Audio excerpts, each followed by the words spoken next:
see the way they hate. And I know better than to listen to the people who are calling us slaves. I can feel the sunlight shining. Well, good morning, everyone. My name's Brian, and today is Thursday, June 20th, 2024, and this is episode 724 of the Lots Project podcast, and it's titled Lucky to Be Here. I'll be chatting about a close to near-death experience, hush-hush diseases, data breaches, and more. But first, let's head over into the live chat, see who's hanging out in the coffee crew. Grab a cup and hang out for about an hour. Good morning. Good morning. Good morning. Pip says day 2 of hacked computer system. Cue the coworkers asking dumb questions. I can only imagine. I can only imagine, Pip. I feel for you. And he says, but I mean, good morning, humans, and happy Friday Eve. Rewilder Life says day off of cleaning anyway. Yeah, isn't that how it normally goes? Jim, good morning. In Jim is in early. Good morning, Jim. I had some old jokes for you, but they've fleeted out of my head this morning. I didn't write them down appropriately right when I thought of them. Good morning, Mike's Homestead and Hunter over on Twitch, the new Twitch mod for all of the insane traffic over on Twitch. Excuse me, guys. Let me get a sip of that. Man, what's in the cup? Let's talk about it right now. I have been enjoying. Jim says that's a sign of getting old. That means I've been old for a long time because I forgot more shit than I've actually thought of, I think. But in the cup this morning, I have some more of that Monsoon Malabar, and I don't think I'm trying to recall, Jim. I must be really getting old because I'm trying to go back through the memory banks and remember if Brian has sent me a whole bag of the Monsoon Malabar Solo. It was in the Silver Bullet blend. It was blended up with Colombian, I believe, in the Silver Bullet blend, which was fantastic. It was a light and a dark. This is a light version of the Monsoon Malabar, and it's fantastic. I'm really, really, really enjoying it. I did go with the second French press again yesterday, as I had some video editing to do before I got rolling for the day. So I made up another one and sat and really, really contemplated the taste of it and really, really took my time and drank it. I know a lot of people just slam down their coffee to wake up. And I do that a lot too in the morning. First thing is sip it a little faster to get that caffeine injection. But yesterday after the second one, I just really kind of almost did like a coffee tasting, and it's fantastic coffee, guys. It is definitely a must try. So if you want to give it a try, head on over to the Food Forest Farms website and find all the coffee offerings there. You can find the GSD blend. You can find blends from all the dogs, Perfect Cup blend.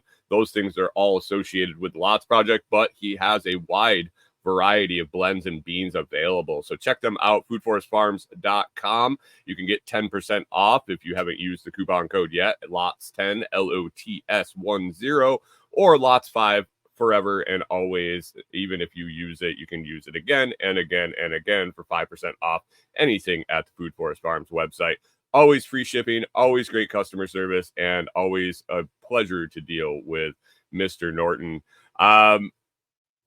And by the way, if you guys are listening out at Squatch Fest, either live or a little later, you guys have a great day. Be safe, have fun, and go play in the woods. I think that kicks off tomorrow morning. I think pre-party today. People started showing up yesterday. Pre-party setup and pre-party today, and then the festival goes on Friday, Saturday, and get the hell out of there on Sunday. So if you're in the Pacific Northwest, I think there's still a chance you could hook up and get an invite from Norton. So reach out if you don't know his contact and you want to go hang out in the woods with a bunch of freedom-minded folk. So let's move on. Good morning. Good morning, Hanging Laundry. Thanks for stopping in. Appreciate it. Wilder Life says the best got to me, struggling getting moving today. Not sure what the best is, but I'm guessing that it's probably some sort of typo. Autocorrect or some bullshit like that. Let's swing over into the vertical feed. Nothing popping over there yet. It comes fast and furious when it rolls over there. I think the vertical feed gets fed into the streams, into the shorts feeds, and when someone stops and watches and comments, and they just pop it into more people's feeds.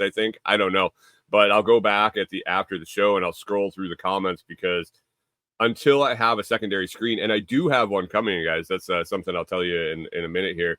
Once I have a secondary screen, I can kind of have it up there, and you see the movement popping, and you can respond to them. Currently on my laptop, basically I have the feed, the comment feed from the main YouTube channel, Twitch, I think Twitter, if I ever get a comment over there, Facebook, and the such pop up through here in my general comment feed. But this secondary stream that I started doing just for exposure, and not exposing myself, but exposing the show to other viewers, is it's on a separate tab, and the Noster feed gonna pop over there now. I see Jim. Good morning, Jim. And Jim, thanks for the big old zap. I appreciate that. As always, over there supporting Noster. That's in a separate little tab. But I hooked up with a company that's what they do. They do, Canadian Farmstead said no ads. Did I forget to change that again today? Are you serious? I don't think so. No, it's on. All right. You just got lucky. I hooked up with a company that does, that's all they do is secondary monitors. Like portable, for people, business travelers, whatever. They come in a little carry case, and it's just a fold up LED monitor. So that's on the way. I'm excited. I got some projects I want to use that for, and it'll be a welcome addition to get some more screen area to better use the live, or better service everybody in the live audience, I guess, is the way to put it. Mike Homestead said he got Expedia.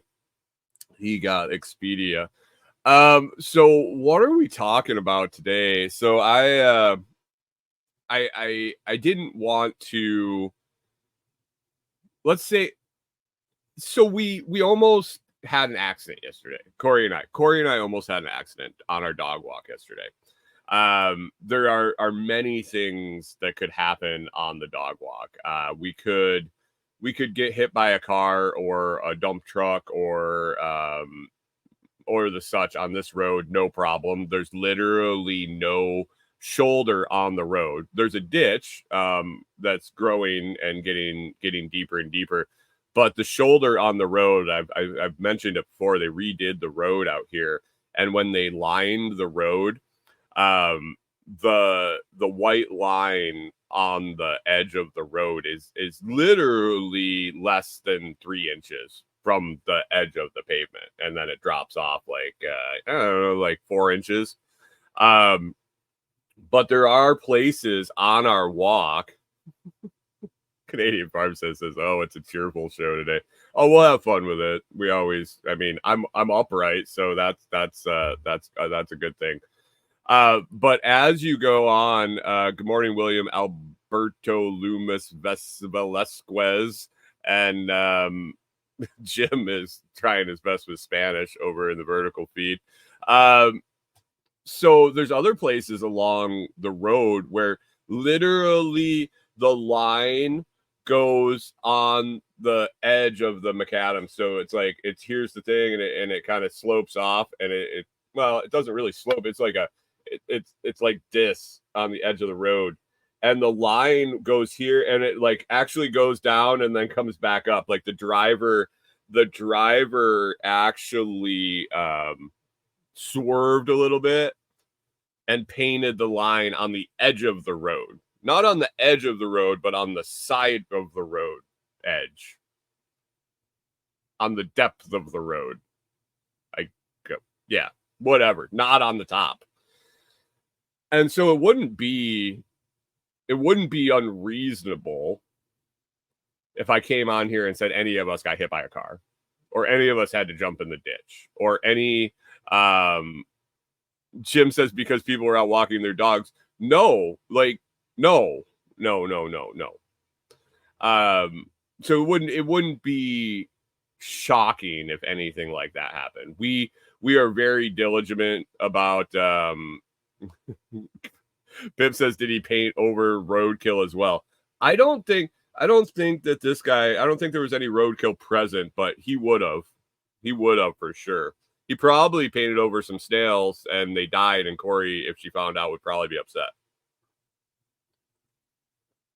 But it wouldn't be out of the question if a car forced us off the road, either by impact or just us moving. We're really diligent about it. We're constantly looking forward back, and when we see a car, we get as far over as we can, or feel like we need to. And the majority of the people that go by are very considerate, and they go way over on the other side. They go in the other lane. When cars come together, it's unbelievable to me. And Corey and I often talk about this, and it's similar, and I'm sure you've all experienced it before. But how is it possible when Corey and I are walking down the road? So we're and here we'll go. If you're watching the feed, I'm doing a demonstration with my hand. And you got a car coming this way, and you got a car coming this way. We need Kyle here for the math explanation. It doesn't matter how far away either car are. So the one car coming towards us could be a half a mile away. The car coming behind us could be a quarter mile away. But somehow, very often and consistently, and it doesn't happen all the time. This isn't a solid rule of nature by any means, but it happens more often than not. Somehow, the cars end up meeting right where we are. Like, I don't know if they get nervous, or they speed up, or they slow down, or a little of both, or whatever, but they always end up meeting right where we're at. And then they always end up like, one of them feels, and I am appreciative of this. I don't want anybody to think that I'm mad that somebody slows down and waits to go around in the other lane as the other car passes. But how does it happen? And Corey looked at me and she goes, it's the same bullshit when when somebody's getting on the highway and on the merge ramps. How do they always end up pacing you? How do they always end up right next to you? That's what the fucking purpose of the on-ramp is to give you the opportunity to merge in to traffic. Not get in line with the person next to you and then not be able to decide if you want to go faster or slower. And then we play the game. Do you go or do I go? Do I go or do you go? Do you go faster or do you go slower? Yeah. We all do realize that the person on the highway just stays the same speed, right? Like, I'm not breaking news to anybody in the audience that if you're on the highway, you're just supposed to go the same speed. And when someone's coming up the on-ramp, they're supposed to come up to speed of the highway and find an opening and merge in. Now, I know when there's bumper to bumper traffic, it's a different story. But when you are driving, and I, as a service tech, when I would drive for hours on end a day, this happened constantly, especially with my longer transit van. How the fuck you could literally be the only car on the highway for 15 miles and somebody's coming up the on-ramp and they're like right next to you on the on-ramp, like trying to figure out how to merge in. Canadian Farmstead said they're slowing down to have a good look. They want to make sure a Sasquatch with 2 large dogs didn't steal a child.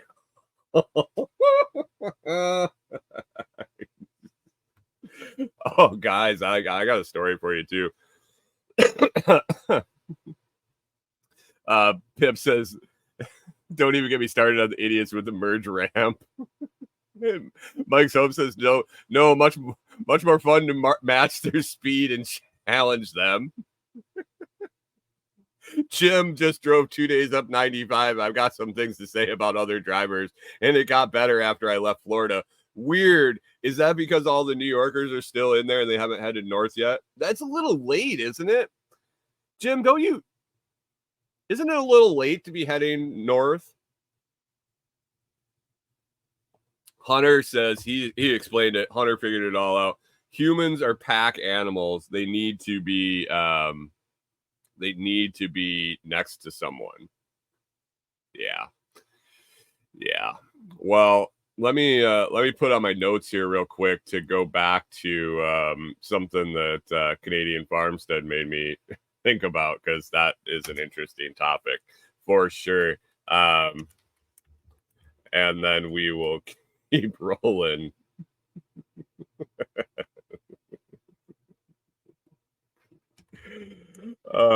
Anyway, so yeah, it wasn't a car.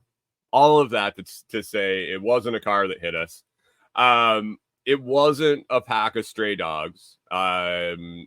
We talked last week or the week before about Corey's incident with the Chihuahuas. They aren't stray dogs, but that was my bigger fear in that whole situation, was that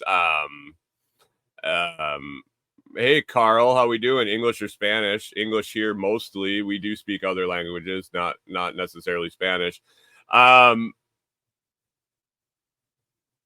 My bigger fear with Corey's interaction by herself with the Chihuahuas was the stray dogs, and like some actual dogs that my dogs would have to physically engage with. I mean, literally, if either one of mine smacked a Chihuahua with their paw, I don't think they'd have to bite them, let's just say. Good morning, Backwoods Butcher. Something was smelling kind of funny for a second. And so it wasn't dogs. There wasn't any interaction with dogs that was an almost near death. Mike's Homestead says I-70 in Denver last week, red light at the end of the on-ramps, so going 0 miles per hour and having to merge with 80 mile per hour traffic. How is that better? Were they the metering lights? We had those in Minnesota, and when they were on, it was infuriating when they were going, and the sensor was bad, and it would be red, and there'd be nobody there. Yeah, that was rough. Pig hasn't kept up with his pig Latin. Yeah. So it wasn't dogs. That wasn't our almost near death experience, and it was shocking. So Corey and I were walking along, and we do a down and back. If you haven't figured that out yet, we walk down the road, turn around, and come back. Depending on how hot it is, what time of day it is, and how often the dogs have gone out in the recent past, we'll either go about 3/4 of a mile or anywhere in between, shorter. So about a quarter, I would say probably a quarter of the way, about a quarter of the way on the walk, there's Trailer Dog. I've told you guys about Trailer Dog that would always bark at us when we would go by, and sometimes he'd be tied up and sometimes he wouldn't, and he'd always come out. He had all the mange and everything. Their house is about that far. Yesterday, Corey and I walked down probably about a half a walk, so double that far. Turned around and we were walking back, and I told you about way back. I told you about that insane tree trimming machine that they have, that they would just go down the road with the big saw blade on the articulating arm and just like chop everything away from the power lines. So the limbs are pretty well trimmed up. on the trees. They don't let them get over the power lines. Corey and I have noticed actually some, and I pointed it out to her that I think some job security was going on. Like there's some branches that should have been taken out along this route that will definitely take down power lines. But the majority of them over the road were gone. So Corey and I are walking along, and we get past Trailer Dog, and they've been getting better. I have to give them credit where credit's due. They do watch for us to go by. They see us coming, they'll put the dog in, or if the dog's not in, or if the dog's already in, they will look out to make sure that we're not coming, or we've already passed before they let the dog out, which is really cool. We appreciate it, because it is very stressful when that dog just comes barking like crazy and gets our dogs all amped up for the rest of our walk. So we saw him poking his head out the door on our way back by. We're like, oh my God, what's going on? Well, Corey knew. I was like, why is he creeping on us? What's going on? She explained it to me that they watch consistently. So thanks guys for paying attention now. But I get by the house and we're walking along, and you saw something, and you kind of had a sneaking suspicion something was going on. And all of a sudden this crazy noise happens. Like, not sure what it was, but me just noticing the dude like peeking out of the door, was assuming he was either coming after us. He was either coming after us, or he let the dog out and the dog was coming after us. And it was this big crash, and we turn around, and I would say maybe 10 yards behind us at the most, a huge branch had fallen out of a tree and was laying completely across the road, shattered. And Corey and I just kind of stopped and looked, and we were like, holy shit. Like, we had just walked under there. It was less than 30 seconds, I would have to think. Less than 30 seconds since I've been under there. And bam. I said, Corey, I gotta go get this tree out of the road. I went back. It wasn't necessarily super heavy.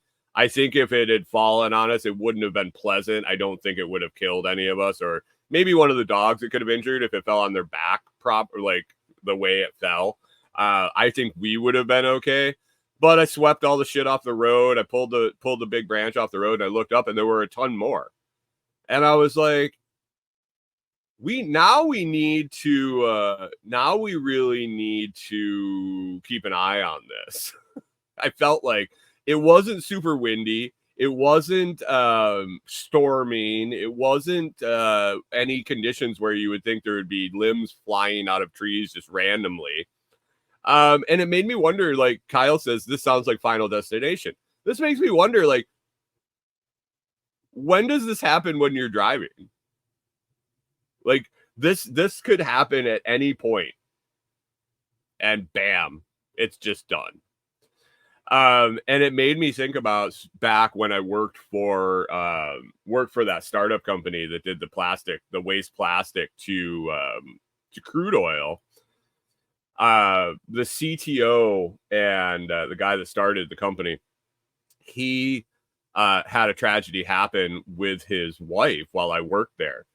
We got a call one day at work that his wife, they lived in a pretty well off gated. Now, it wasn't gated, but a subdivision, like a suburban community with, it was pretty well off, and it bordered a park reserve.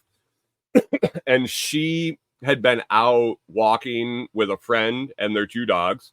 She was a stay-at-home homemaker and did volunteer work and took care of the kids and everything. And he had several PhDs and patents and was the breadwinner of the family. And so he got home from work, and walked in, and she wasn't there, and he left the door open, and all of a sudden his dog was running in the front door after him, and he kind of got a little a tingle. You don't know really what's going on. Why is the dog running in? Well, what turned out had happened was his wife and her friend were walking the dogs, and a tree that had been marked to be removed because it had rot in the middle fell down. Like a huge oak tree fell, landed on her, missed her friend, missed both dogs. She died instantly, and everybody else was fine. Literally out of the blue, while walking down a path, a tree fell on her, and it was done. She was dead. Gone. I was like, this is pretty crazy shit. When that kind of stuff happens and that tragedy happens, it really opens your eyes. And we were lucky that this branch didn't fall on us. And like I said, it was dry rotted out and pretty light. So I don't think we would have perished. But the process that happened there and having it fall behind us and startle us like that instantly snapped me back to him and his wife and how that happened. It was pretty crazy. It was a pretty sad event. And he had so at the time his son had just left for college. His son was a freshman in college. Excuse me. His daughter was a freshman in college, and his son was a senior in high school. And this happened in the middle of summer. So he was leaving for college in a few months. So basically he went through the tragedy of losing his wife and going from the breadwinner with a wife and 2 kids at home to within a month of this happening being by himself and having to take care of himself completely. He mentioned to us, we talked to him a lot about it because he spent a lot of time at work after that. He talked about how he had never done any of the stuff he needed to do. He had been with his wife for so long. He had been taking care of things for so long that that it was just a shock and awe at that point.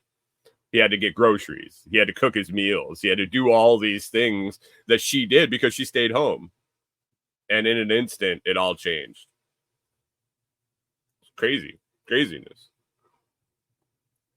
So now we have to dodge trees and cars and dogs on our walk. And it also made me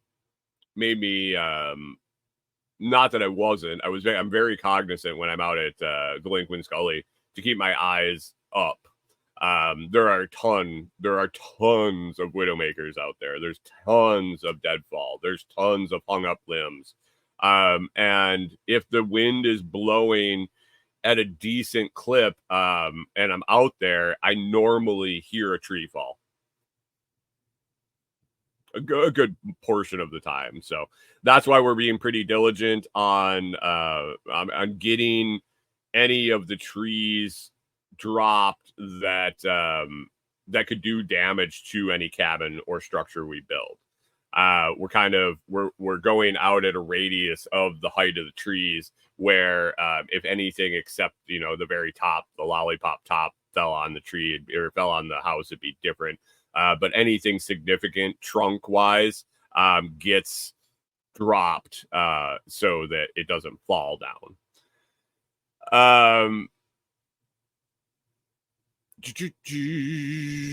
Rachel told a story here.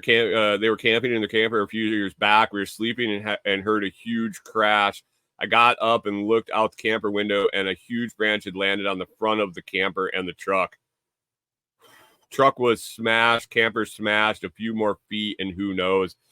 Corey and I think about that, and that's the thing with tornadoes also that really that make us think is the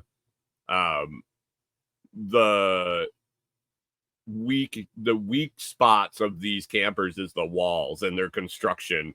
It's nothing for a tree to fall on them, smash right through, right down to the frame. The frame is solid. Everything else is 2x2 construction with shitty materials. So a tree falls on it, materials flying through the air easily go through the walls, and do that. Yeah, it's definitely a consideration. Good morning, K-Bonk. How we doing? Rualer Life says, also, I think about that. My husband and I have a very traditional marriage. He had to text me about how to do laundry last year when I left for a while. He didn't know how to use the front loader. His mom didn't teach him. Yeah.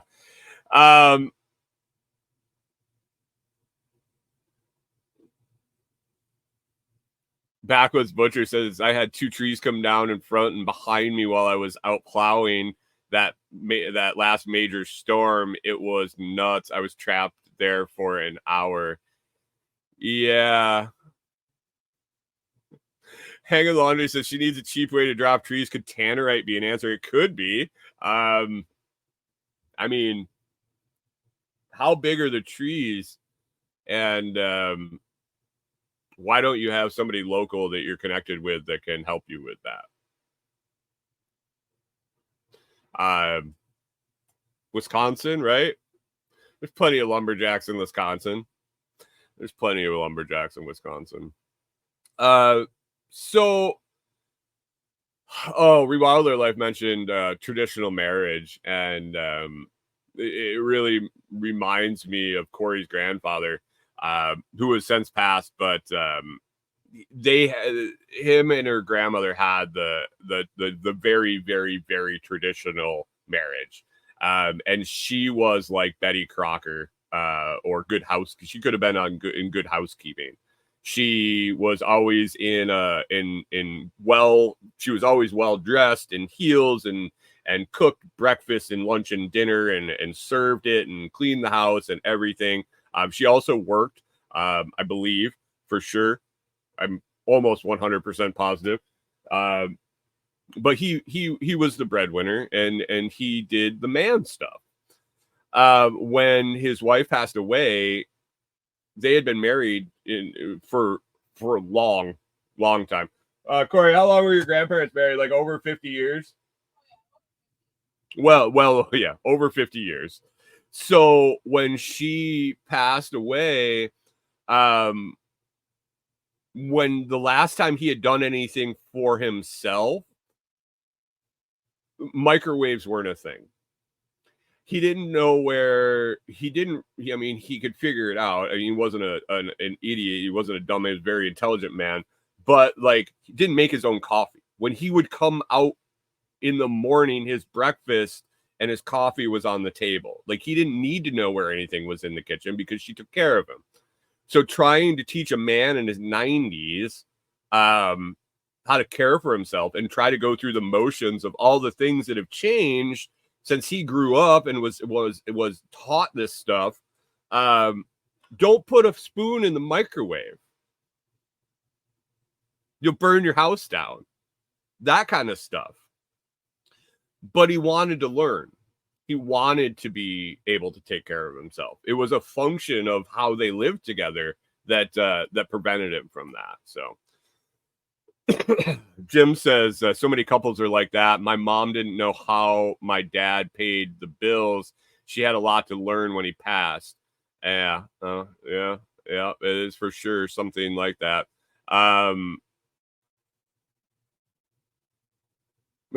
Canadian Farmstead was replying about the tannerite, and he says that'll work only if you don't care where they fall and how far the bits will fly. That's for sure. Good morning, Ted Blaba. Blaba. Good morning. If you're still watching over there on the vertical feed, appreciate you stopping in. So that was the branch, man. It's one of those things. It's one of those things.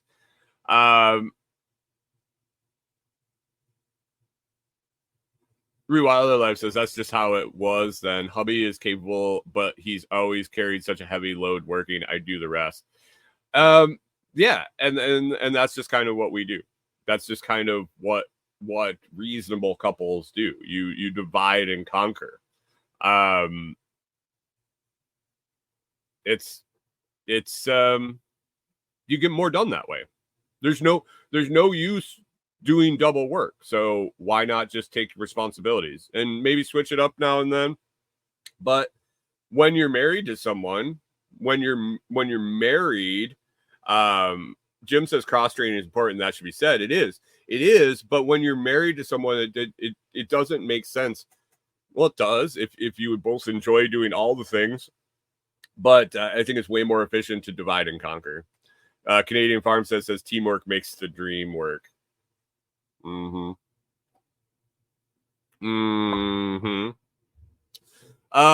Let's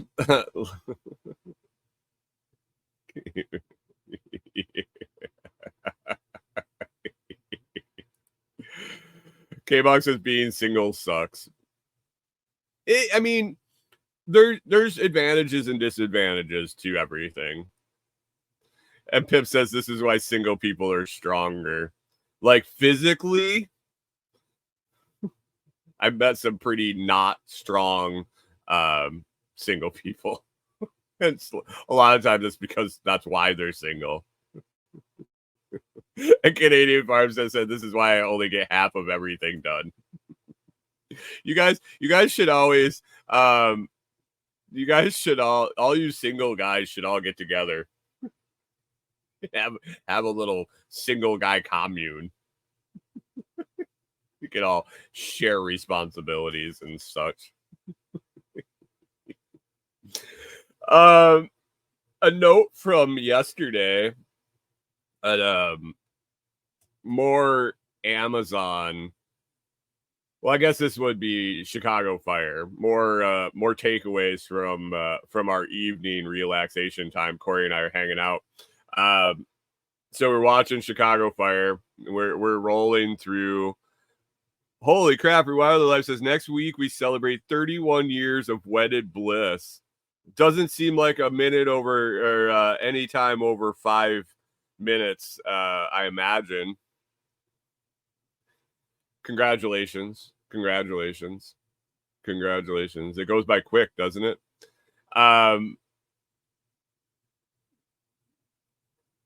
Hanging Laundry says, I'll be the scullery maid at the single guy commune.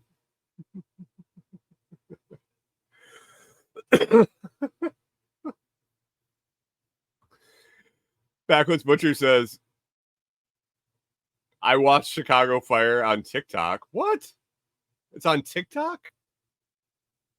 It's on TikTok? Really? Anyway, so we were having our relaxation time. We were watching. We were chilling and watching this, and so how the scene went was, I don't know if you've seen the show, but basically there's a firehouse and there's a fire truck, and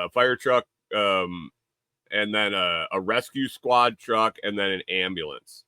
Some calls, all three go.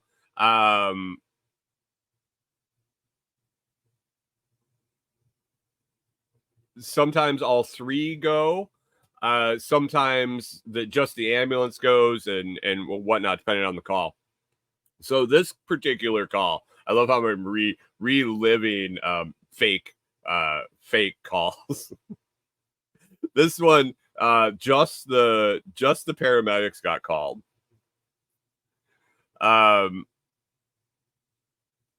Canadian Farm says TikTok showed me Chicago Fire clips. That's 30 seconds of my life I'll never get back. Oh, that's right, because it's still on TV, so they must still be there's still they must still be showing ad clips. We're watching from like 2015, I think, is back, or maybe even earlier than that. I know it's still on, but we are way back in history. And so the ambulance got called to this this wellness check, And so they roll up to the building, and it's an apartment building, and the landlord or whatever had the landlord or whoever had called for a wellness check for one of the tenants. And so they're climbing up the stairs, and she's telling him about the guy, and like, well, I haven't, and he's this and that, and I haven't heard from him in a few days, and blah blah blah. And oh, the medical parts. Yeah, that's something. Well, they're walking up the stairs, and this landlord's talking to the paramedics, giving her the information, and they get almost to the door, and she's like, and he has epilepsy. And she like whispers the word epilepsy. And Corey and I look at each other, and we're like, wait, is epilepsy a bad word? And so it got us having a discussion on what are the diseases that are hush hush. Like, I wouldn't think that epilepsy would be something that people were like, oh my God, he had epilepsy. Or it's something you keep a secret. Maybe like Corey said, maybe IBS. Like when somebody's over there shitting themselves in the corner, and like, yeah, he's got IBS. But when you're walking up in a medical emergency and they're coming up to the door, and she's like, he has epilepsy. Like, what? What's going on? What's going on? Hank Laundry says epilepsy has a stigma. I guess I just don't. I guess I'm different. Go ahead. Put that in the comments. Whatever.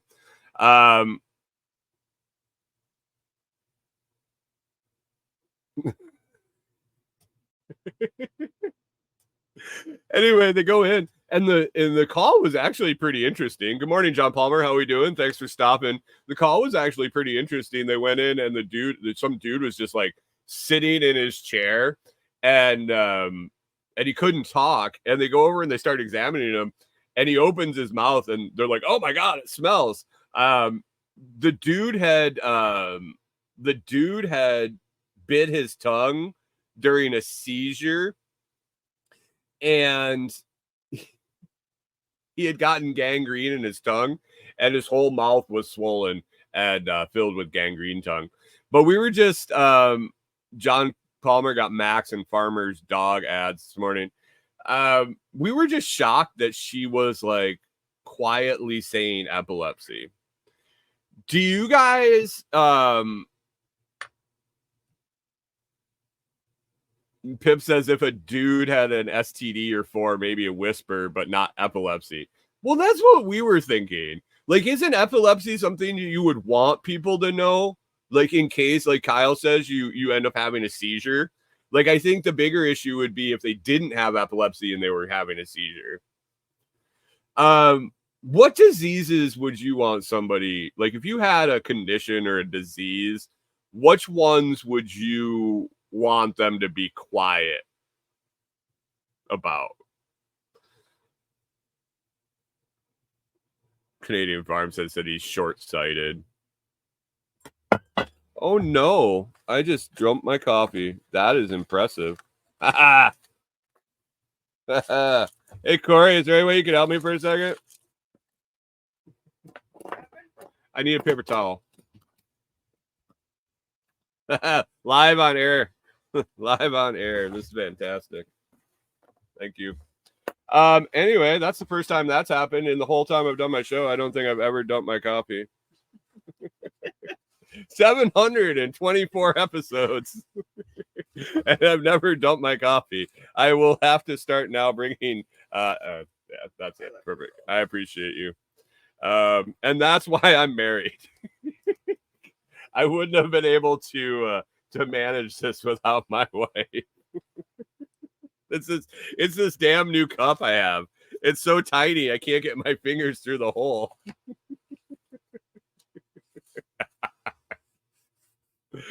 Oh man, I hope I didn't ruin anything on the desk.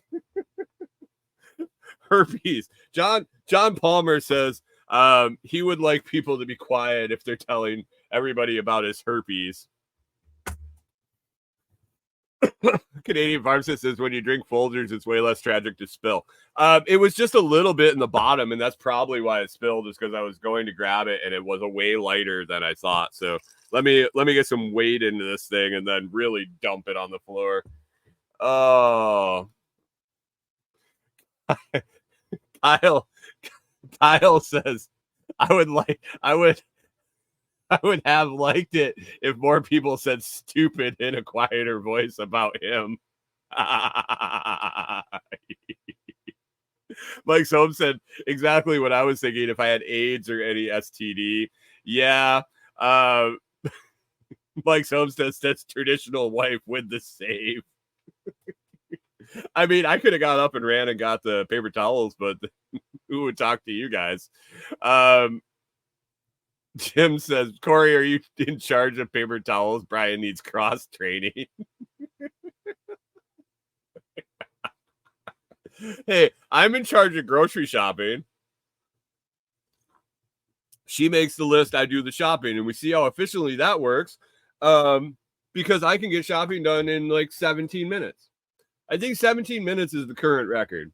This week, I don't know if I'll be able to go for a new record because it's a heavy shopping week for because we need like the extras like the paper towels and the toilet paper and stuff like that. John Palmer says we didn't need to be quiet. We didn't need to be quiet when we talk about Backwoods Butcher because we didn't think he knew what stupid meant.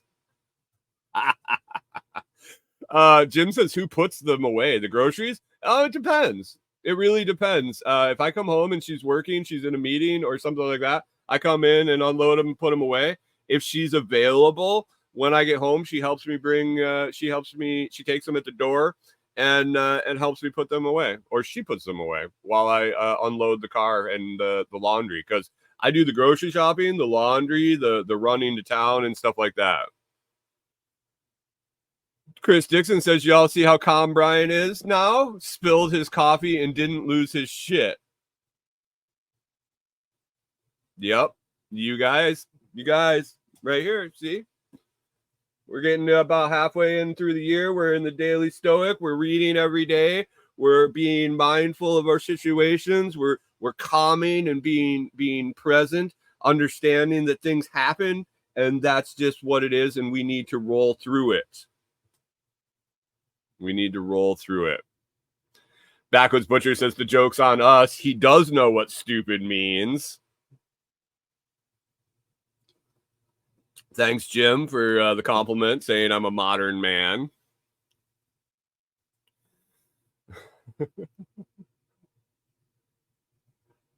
Mike Sosa says last week was 17 minutes in line. Well, I don't. It might have been close. It really might have been close.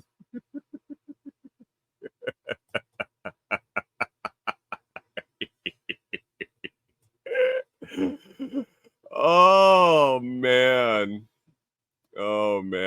Chris Dixon says, did you just say shit situations? No, I just have problems talking because I still have a missing tooth, which is, it's been perfectly interesting here in Tennessee. K-Bog says life of a kept man.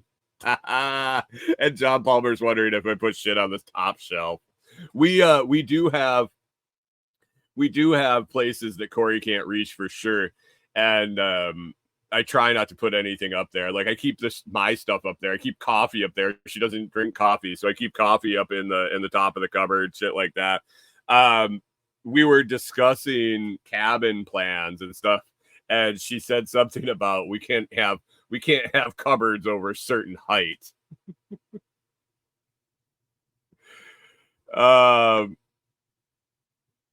Backwoods Butcher says the key to being stupid is to accomplish a lot and be in good shape. People can only say you're stupid so much. When are you going to accomplish stuff and get in good shape? At least you know the keys to being stupid. Now to just work on them. Every Wilder Life says I have a little stool that drags all over. John Palmer says you need to be missing teeth to speak the language there. So when it first happened, I was super self-conscious about it. I'm like, oh my God. And I'm like, the more it's there, it's just like I'm getting used to it, and it's not being an issue. So it's like it can just go on hold because it's not bothering me. It's not doing anything. But when I first did, I was super self-conscious. And so I was going to the different stores, or like go to the gas station, and the cashier would be like missing 6 or 7 in the front. And I'm like, and I would grin, and they would be like, oh, it was like a connection we had. So there's nice. Backwoods Butcher says, I've been missing a tooth for years, but not your front one.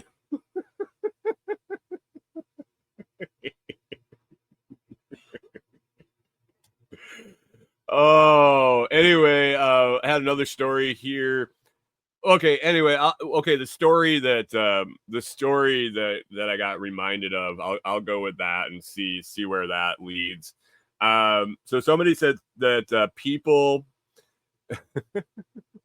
John Palmer says just another meth head. The redneck connection.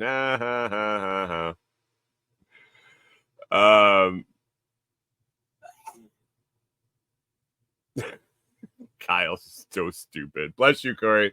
Backwoods Butcher says it adds character development. You added an extra word there, dude. You tried to put the big word at the end, and it just doesn't work. Anyway, I remember who was talking about it, but they said that the cars slow down to see what's going on. If it's me, a Sasquatch that stole 2 dogs and a child. It reminded me of back when Corey and I first got together. Corey, she got her shaved head. She used to have long hair. When I first met her, she had really long hair. And so she wasn't quite going to shaved head right after we met us, but she was actually donating her hair. She had long. Hey, Hunter, how's it going? Was that something going on over on Twitch?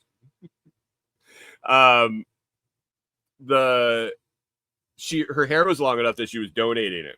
So we were going to like a Fantastic Sam's or a Super Cuts or something like that to get her hair donated. And you know how they do that. They like take it and they put it in a ponytail and then they cut it off and this and that. And so at the time I was starting up my own business, serving legal papers, process server. Yeah. Like the guy from Pineapple Express. It was a trip of a job.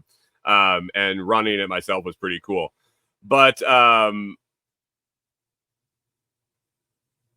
so I was meeting clients that day. I had meeting lawyers, not people I was serving papers to. I didn't wear a shirt and tie to serve papers, but I was going to lawyer's office, so I had a shirt and tie on. I was dressed up, had nice pants on. And she's like, "Hey, you want to go to the place to donate my hair, get a haircut?" I'm like, "Yeah, sure, whatever." And so we're 7 years different, almost 8 years, I believe. 7.5. And at that time, she was in her early 20s, and I was 30 or more. And so we looked way more significantly different of age than we do now. I mean, I look like an old man, and she looks like a young chick for sure still. But at that point, we looked way different. And so I had a suit on, and she had like gym clothes on or whatever. And we go in there and sit, and she sits in the thing, and we're talking about her donating her hair, and the girl comes over, and she's doing it, and it was pretty quiet in there. So I'm just sitting in the barber chair next to her, just bullshitting, and we were talking to a couple of the employees. They're doing her hair, and it was blatantly obvious that they thought that she was my daughter. It was very obvious by the things they were saying. And so as soon as we realized that, we started playing on it a little bit. And we know the things we would say, and they were pretty convinced that she was my daughter. And that I was taking her to donate her hair. Maybe like a senior in high school or a little more or whatever. And so we were sitting there, and she gets done, and the employees are standing there, and I stand up, and I go, and I lean in, and I just give her a big old kiss.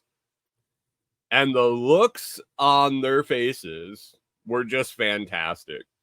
They were just like, and we didn't say anything. We just went on our way. Chris Dixon says, until the open mouth kiss, that solidified it. Yeah.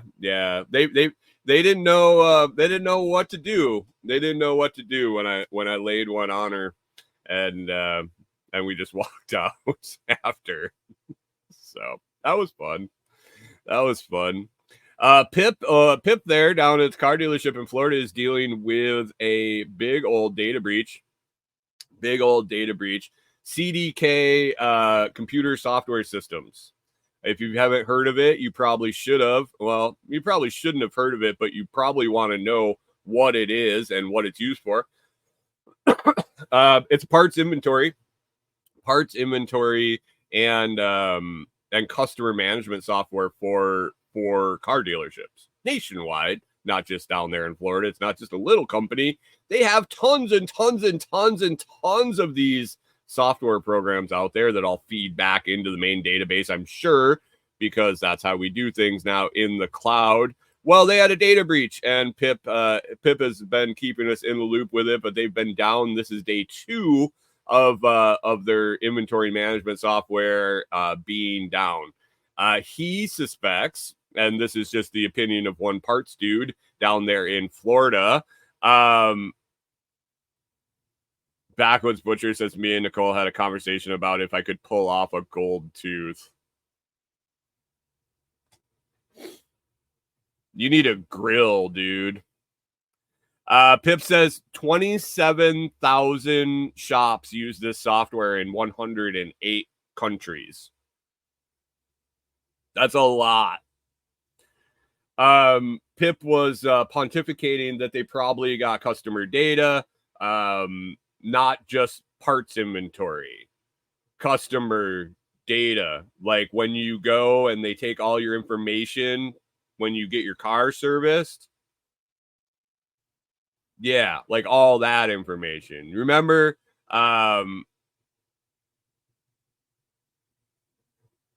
Pip says they got hacked again last night. CDK said they started some servers back up and got hacked again. Okay, there's something on the inside. Weird. So that's a lot of information. You know, when you go and they say, we need your driver's license number, we need your VIN number, we need your social security number, your address, your phone number, all of that shit. That's the information they're stealing.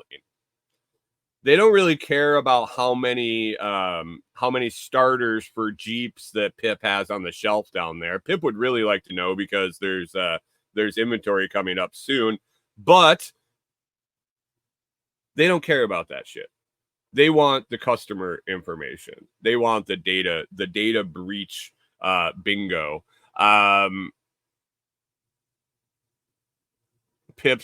Jim says, sounds like the Russians are a disgruntled employee. Anyway, yeah, it's a mess. Tomorrow, Pip also shared a link about the recent data breaches, and this one's a big one. This one's going to be a big one. I don't know if it'll be bigger than some of the ones on the list, but tomorrow we'll pop on. I got that link pulled up that Pip shared. We'll pop on. We'll talk about some data breaches. It's going to be Friday. I saved the Scooby-Doo conspiracy theory for tomorrow. We'll touch on that. I'm going to dig in and find some more. This dude that did the Scooby-Doo conspiracy theory is solid. So I got to dig into more of his. We'll talk about the plans moving forward with our site up at Delinquent Scully, and yeah, some more shit. Maybe some octopus mating rituals, because Corey is sending me more weird animal facts on TikTok, so I can put that on the list. Tomorrow's going to be fun. Tomorrow is going to be fun, I think. Rewilder Life says, our county was hacked, whole thing, including police, right after school. Oh, man. Jim says, then you get the letter. Yeah, the letter. Your personal information may have been exposed. Here's a free credit check for a year. Because it's only on the dark web forever.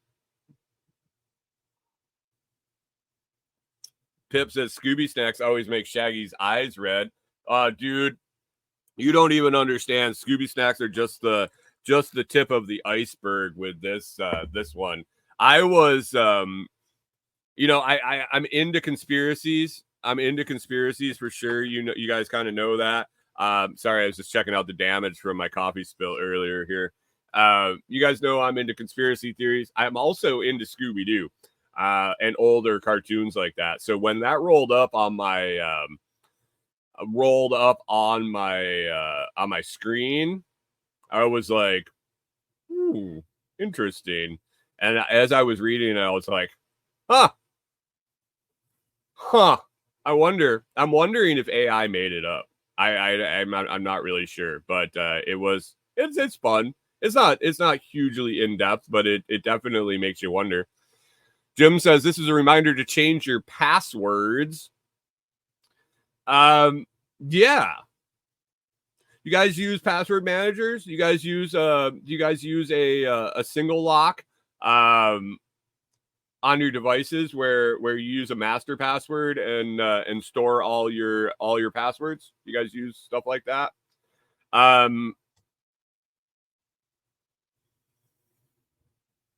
Rewilder Life says Scooby rolling around in a van with no windows. I don't think it's a pedo.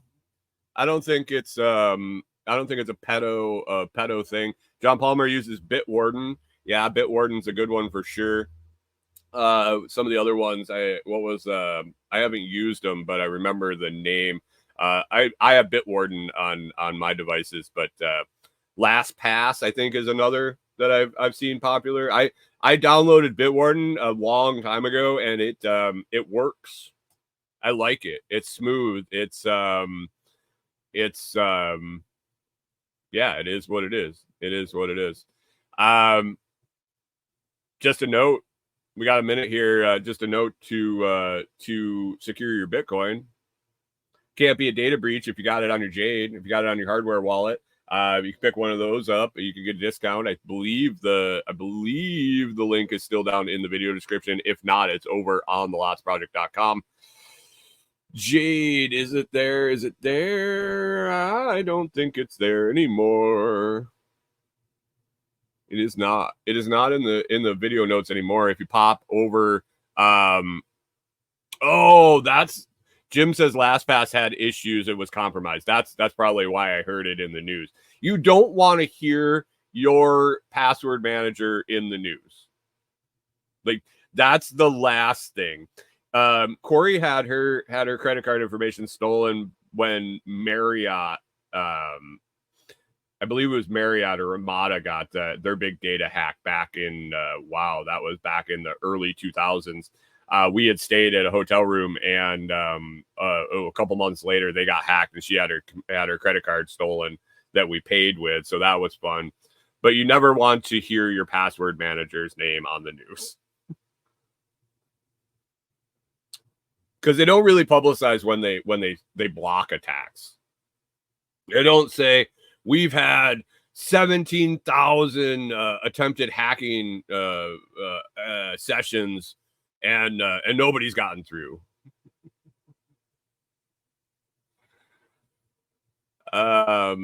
Jim said there isn't anything that's bulletproof because of social engineering. Hunter says he had his fold card used in Washington. How did they have your pin too? That's interesting. How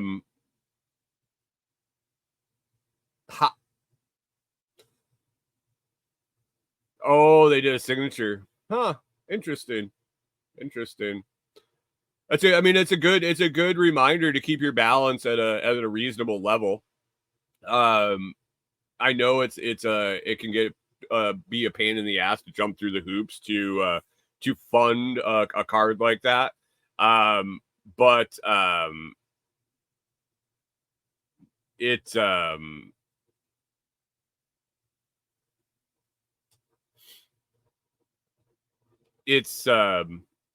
a good idea. Did it was $10 DL Washington.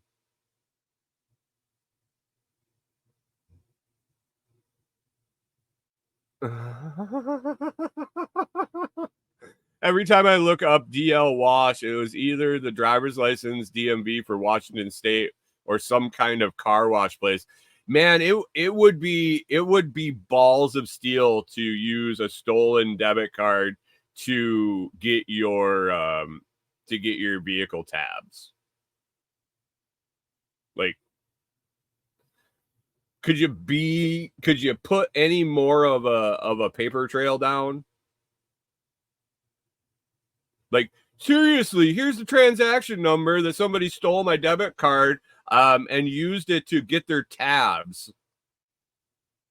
It wouldn't. You would think even the average popo could track somebody down if that happened, but I'm guessing car wash. DL Wash, down low wash. It was a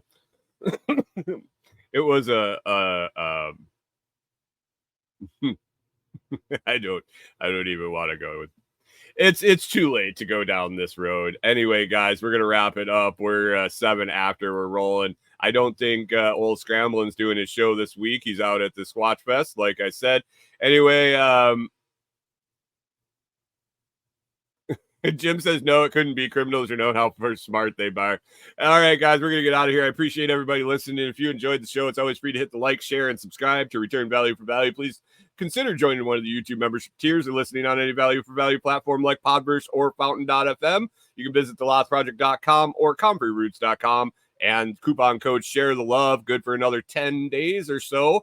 If you want to get the 2-for-1 Comfrey discount, it makes it a really, really, really nice price for the 2-for-1 awesome strong root cuttings that you're going to get that are going to propagate you out huge plants, and you can get somebody else onboarded, build community, and all that stuff. Other than that, it's Thursday. Tomorrow's show is going to be fun. We're talking Scooby-Doo. We're going to talk all sorts of fun stuff. Hope you have a great day, guys, and we will catch up to you on Friday.